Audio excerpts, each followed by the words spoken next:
అందరికీ నమస్కారం. గీతా పఠనానికి స్వాగతం. నా పేరు రాజేశ్వరి.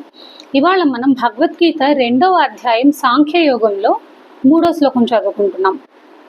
ఇంతవరకు కూడా అర్జునుడు చతికిల పడిపోయి యుద్ధం చేయలేనని శ్రీకృష్ణుడితో చెప్తే శ్రీకృష్ణుడు అర్జునునికి ఆన్సర్ చేస్తున్నాడు, ఏం చేయాలి, ఎలా చేయాలి అని. ఇంతకు ముందు శ్లోకంలో అర్జునునికి శ్రీకృష్ణుడు చెప్పాడు కదా, నువ్వు ఇలాంటి టైంలో నువ్వు అలాగా అధైర్యపడిపోతే ఎలాగా అని. దానికి కంటిన్యూషన్ అన్నమాట ఇది. శ్లోకం చదువుకుందాం. క్లైబ్యం మాస్మగమః పార్థ నైతత్వయుపపద్యతే క్షుద్రం హృదయ దౌర్బల్యం త్యక్తోత్తిష్ట పరంతప. దీని అర్థం తెలుసుకుందాం. కావున ఓ అర్జున, పిరికితనమునకు లోను కావద్దు, నీకిది ఉచితము కాదు.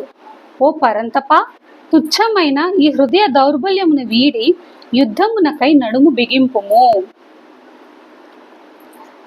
ఇక్కడ ఈ శ్లోకం తాలూకా డీటెయిల్ మీనింగ్ మనం తెలుసుకున్నాం. ఇక్కడ పార్థ అను సంబోధనతో పాటు క్లైబ్యమును పొందకుము, ఇది నీకు ఉచితము కాదు అని వాక్యముల అంతరార్థం ఏమిటి? అసలు ఫస్ట్ క్లైబ్యము అంటే ఏంటో తెలుసుకుందాం మనం. క్లైబ్యము అంటే పిరికితనము.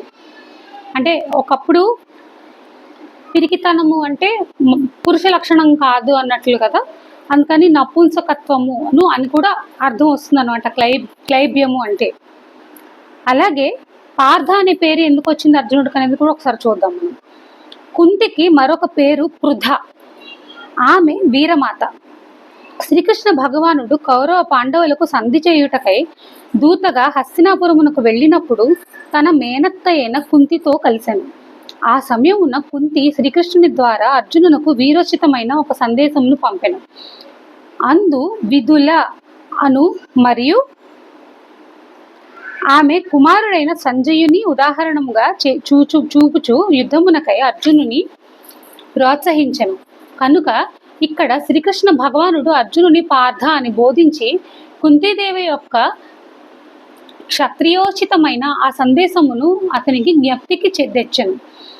పై 2 వాక్యముల ద్వారా నీ తల్లి వీరమాత, నీవు వీరుడవు, నీకు ఈ పిరికితనము ఏ విధముగాను తగదు అని సూచించను.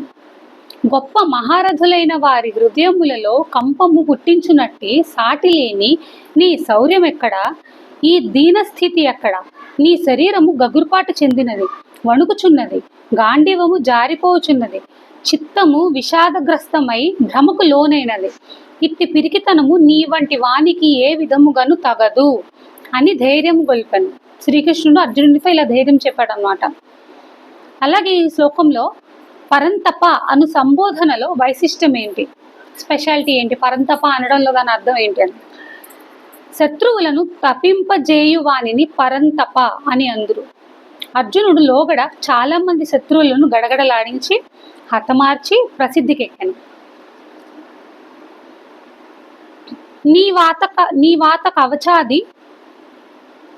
నివాత కవచాది శక్తిసారులైన దానవులను మట్టి గరిపించిన అర్జునుడు నేడు క్షత్రియ స్వభావమునకు విరుద్ధముగా